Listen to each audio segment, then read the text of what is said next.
Let's Get Down to Business is presented by Bravo, the marketing arm of Ash Brokerage Corporation, a practice enhancement company.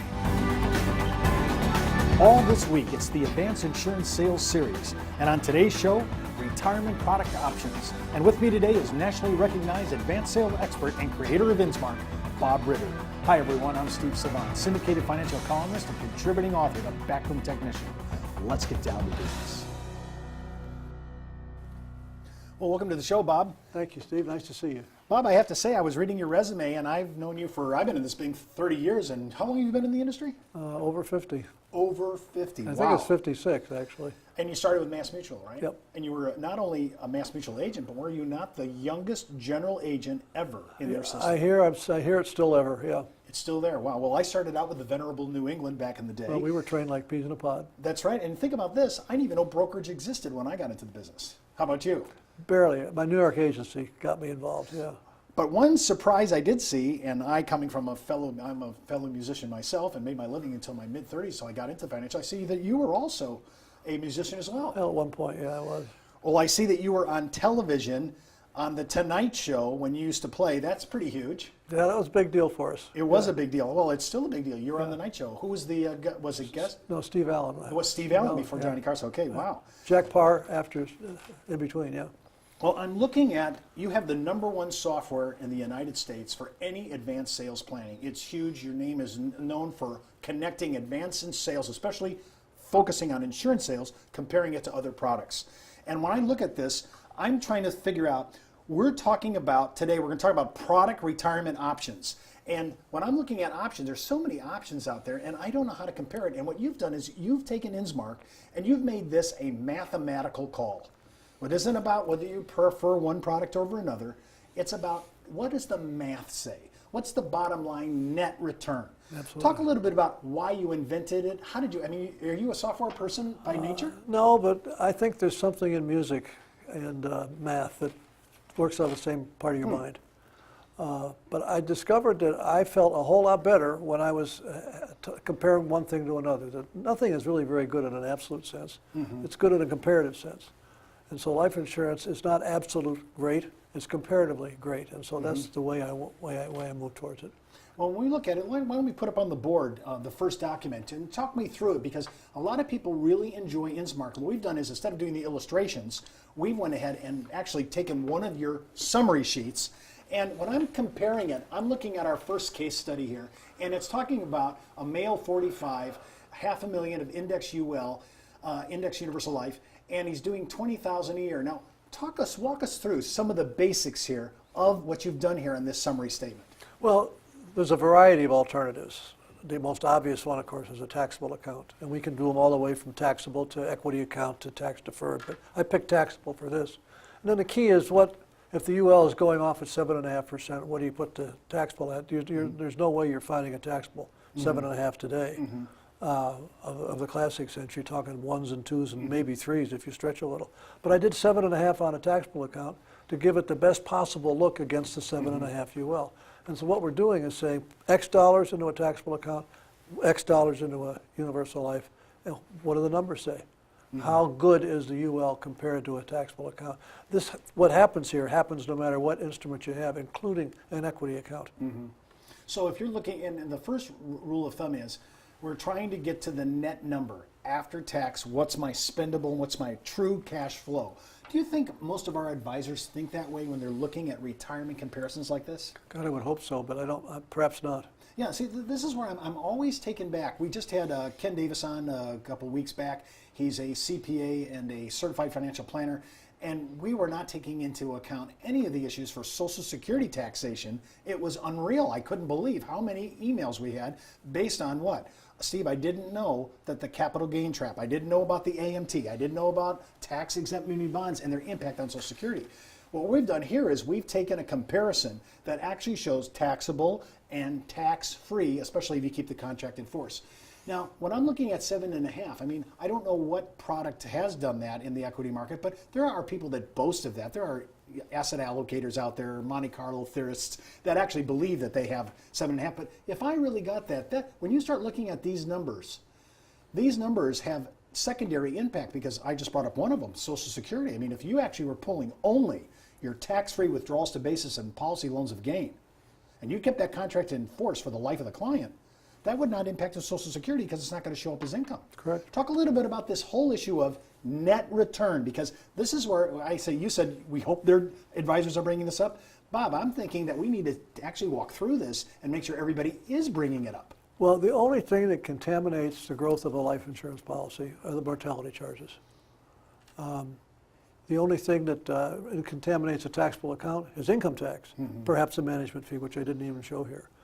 So the growth of one usually, almost always outstrips the other, particularly when you're taking money out of the policy.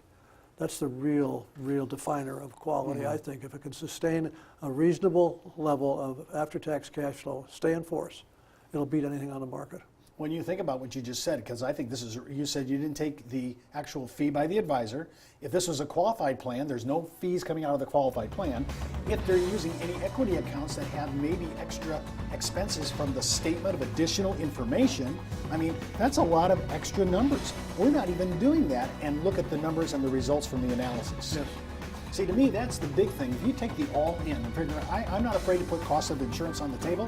I'm not afraid to put our admin costs. I just want to make sure when we're talking about comparing like this, that we're taking the all-in expense loads and getting the net results.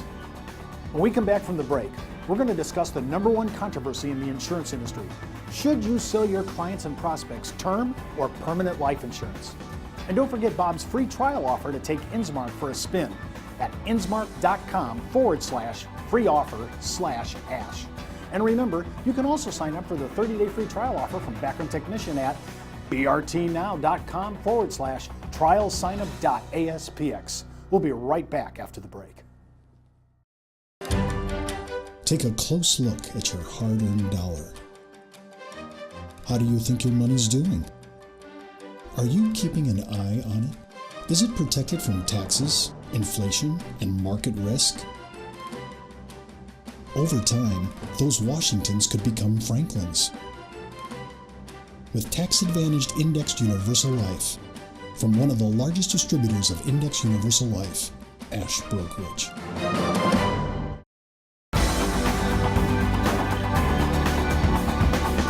Well, welcome back. I'm Steve Savant with Bob Ritter. And remember, you can watch all of our episodes at Let's Get Down to Business, including my weekly consumer show, Steve Savant's Money, the name of the game, at ashbrokerage.com. And just click on the show logo and it'll take you right out to our homepage. And just a heads up, before moving forward with any of the ideas on our show, always consult your tax advisor or legal counsel, as well as your broker-dealer compliance officer. Well, let's get down to business. We're discussing the #1 controversy in the insurance industry. Should you sell your clients and prospects term or permanent life insurance?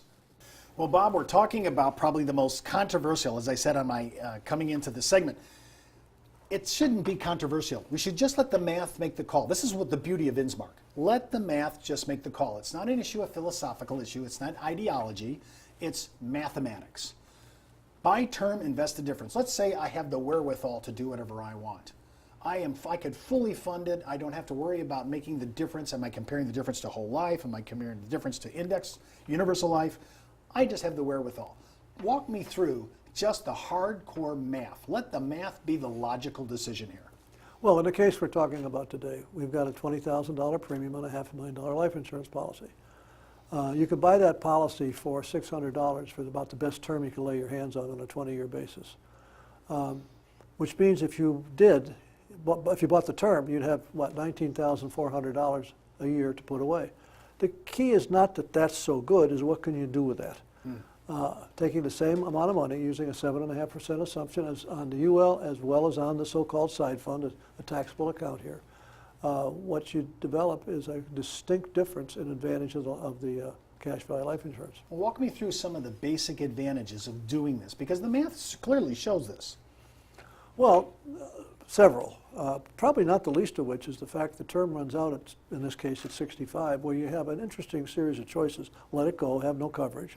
This thing was a stop pay at 65 on the UL, so it means you keep the coverage without paying for it. Impossible with the term. Who knows what rates you're going to get?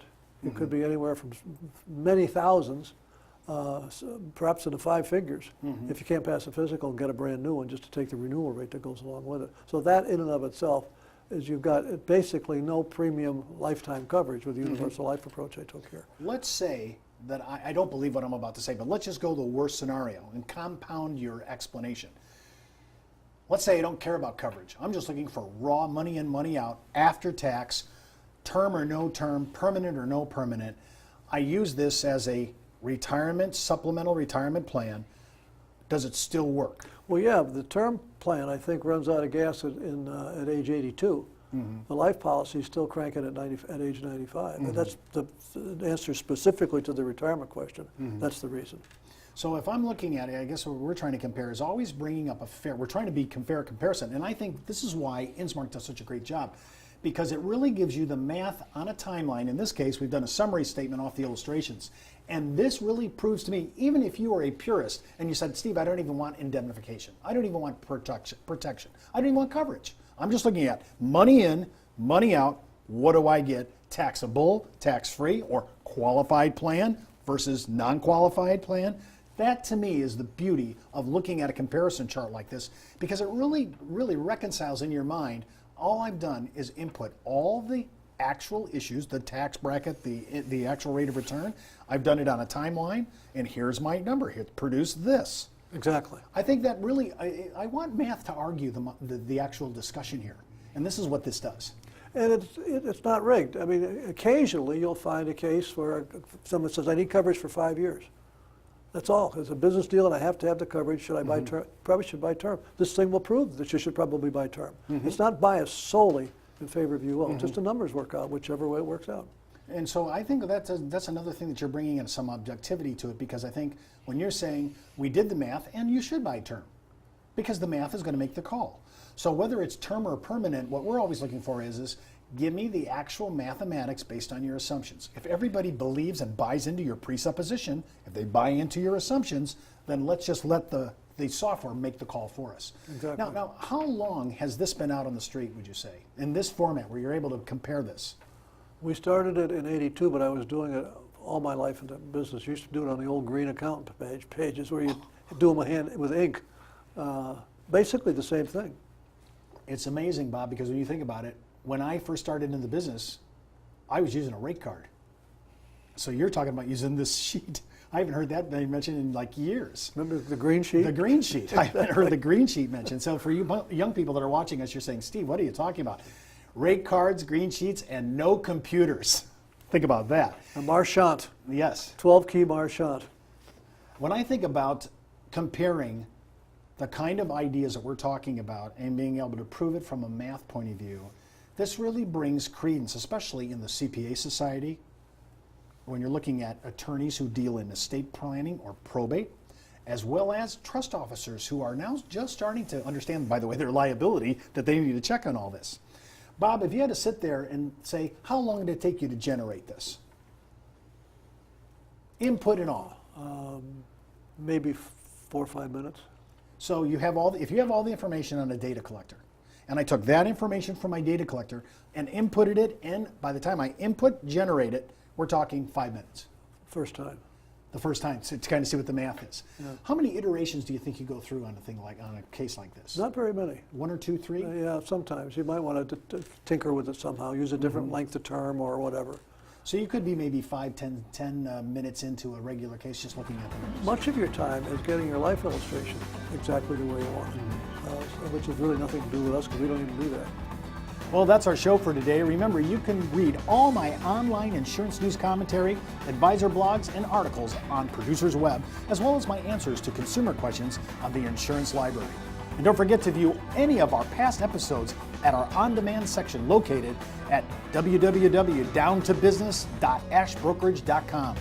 So don't forget to follow me on Twitter, Facebook, or LinkedIn, or just email me, steve.savant@ashbrokerage.com. And remember, you could be wiser as an Ash Brokerage advisor.